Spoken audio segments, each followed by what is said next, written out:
तमाम मुद्दे हैं जिस पर हम बात करेंगे और उसमें सबसे महत्वपूर्ण महाराज जी मुद्दा है इस समय बांग्लादेश में हिंदुओं पे जो हिंसा हो रही है वो सबसे महत्वपूर्ण और ज्वलंत मुद्दा इस समय का पूरे सब कॉन्टिनेंट जिसमें भारत भी उसका एक देश है, पूरे सब कॉन्टिनेंट का एक बड़ा मुद्दा है। उस पर सबसे पहले हम अपने विचार, आपके विचार इस मुद्दे पे जानना चाहेंगे। देखिए, सबसे बड़ी बात यह है कि बांग्लादेश भारत का ही हिस्सा था। अब क्या हो सकता है उसके सुधार के लिए? हिंदुओं का वहाँ जीना तो मुश्किल है ही। कहते हैं ना कि 100 मुसलमानों के बीच में एक हिंदू नहीं रह सकता, लेकिन 100 हिंदुओं के बीच में एक मुसलमान सुरक्षित रह सकता है। वही स्थिति हो गई कि जहाँ जहाँ इनकी आबादी बढ़ी है वहाँ वहाँ हिंदुओं को काटा गया, जिंदा जलाया गया, जिंदा मारा गया। तो इस स्थिति के लिए दुनिया भर के देशों को आगे आकर के और हिंदुओं की रक्षा का कोई विधान बनाना चाहिए। वर्तमान में जो हमारे देश के प्रधानमंत्री मोदी जी हैं, इनको भी इस कार्य में तेजी से आगे बढ़ना चाहिए और हिंदुओं की सुरक्षा हो, ऐसा कार्य करना चाहिए सबको। तो एक तरह से आप जो टॉप लीडरशिप है भारत के प्राइम मिनिस्टर और लीडरशिप जो लोग हैं टॉप लेवल पे, ब्यूरोक्रेट्स हैं, मिनिस्ट्री ऑफ फॉरेन अफेयर्स है, उनसे भी क्या आप अपील कर रहे हैं कि कुछ एक्शन लिया जाए? भाई, मोदी जी एक्शन लें और सभी, केवल भारत ही क्यों, अमेरिका भी एक्शन ले। भाई, हिंदुओं पर अत्याचार हो रहा है तो सबको आगे आना चाहिए और हिंदुओं की रक्षा हो, ऐसा सबको मिलजुल के कार्य करना चाहिए। आज हिंदू, देखिए, हिंदू का रहना क्यों आवश्यक है? हिंदू है तो दुनिया भर की संस्कृतियां हैं। यदि हिंदू ही धरती में खतरे में चला जाएगा हिंदू, तो हमारे संत जन कहते हैं कि हिंदू यदि खतरे में गया, हिंदू का अस्तित्व खतरे में गया, तो सारी धरती का अस्तित्व खतरे में हो जाएगा या फिर कोई अपने को सुरक्षित ना समझे। हिंदुओं की जो सहिष्णुता है, जो टॉलरेंस जिसे कहा जाता है, वो क्या आपको कमजोरी लगती है या हिंदुओं की जो सहिष्णुता है वो उनकी ताकत है? इस पर जो सहिष्णुता है बेसिकली, उस पर आपके क्या विचार हैं हिंदुओं? देखिए, सहना ठीक है, दया करना ठीक है, परंतु अति दया आपको कहीं कायर न बना दे। भगवान श्री कृष्ण को भी आखिरी में कहना पड़ा कि अर्जुन गांडीव उठाओ। भगवान राम तो भगवान थे, लेकिन जहां भगवान की बात, उनसे बड़ा ज्ञानी कौन?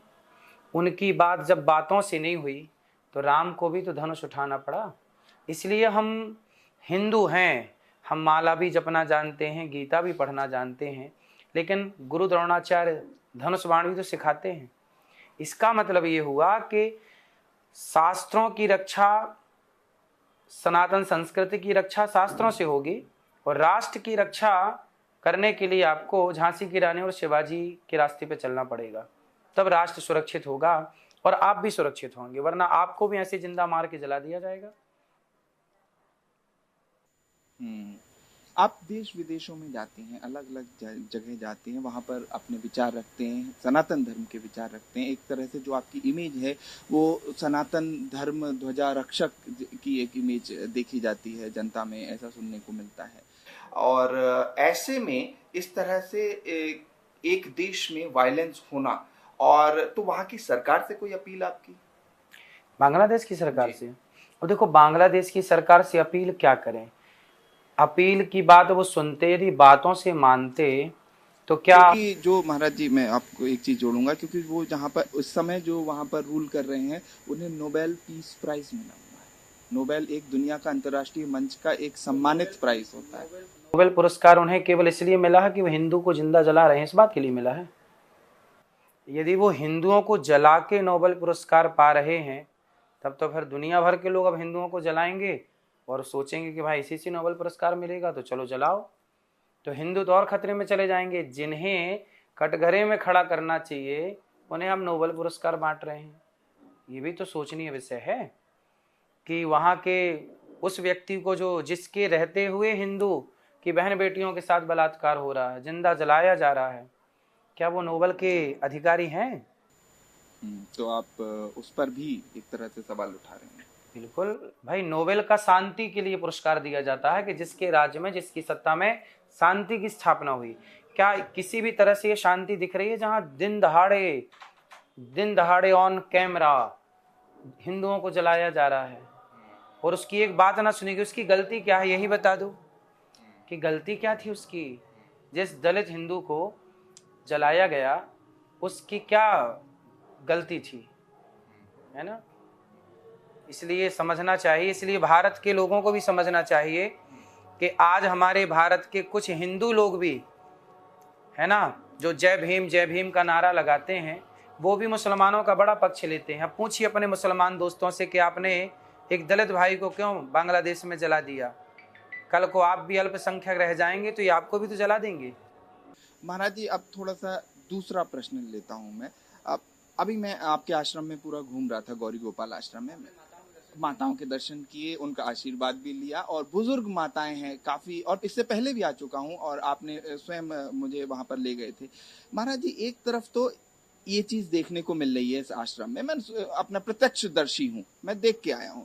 दूसरी तरफ आपके खिलाफ केसेस हो रहे हैं जहां, और वो एक जो इमेज है वो इसी तरह से बनती जा रही है कि महाराज जी महिला विरोधी विचार रखते हैं, या महिलाओं के विरोध की एक तरह से कथित रूप से विचार रखते हैं। इस पे आपका स्पष्टीकरण क्या है महाराज जी? यदि हम किसी को कह दें कि बेटा कपड़ा पहन के रहो, मर्यादा में रहो, लिव इन में मत रहो, तो ये महिला विरोध है।